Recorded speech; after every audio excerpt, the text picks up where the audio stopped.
Goeiedag. Die ander dag ry ek so in die verkeer en so in die linkerbaan is 'n stadige trok en ek is in die regterbaan en agter hierdie trok is 'n ou met 'n wit voertuig. Weet jy, en hy sit sy flipperlig aan en ek is op daai punt dat ek toe besluit, kom ons doen die goeie daad vir die dag en ek het nie noodwendig spoed verminder nie, ek het net nie spoed vermeerder nie. En hierdie ou kon toe nou regs voor my inglip en verby die trok beweeg.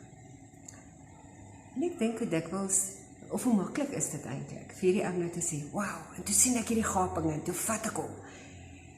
En hoe dikwels mis ons dit, dat hierdie gapings wat ons so sien en vat en onsself voor die eer gee, baie keer eintlik is dat iemand vir ons plek gemaak het. Dat die Here vir ons plek gemaak het. Weet, ek kan so maklik vol bravade raak en sê, wow, kyk hoe goed gaan dit in my beroep, kyk hoe wonderlik gaan dit in my gesin, kyk my bankbalans, kyk my gesondheid, my figuur. Ek kan so maklik die eer vat vir soveel dinge in my lewe.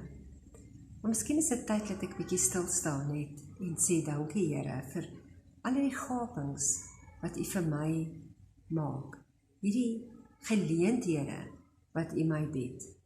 En dit kom nie noodwendig hard met sirene geskal en groot plakate en sê, ek het vir jou plek gemaak. Nee, die Here doen dit so saggies.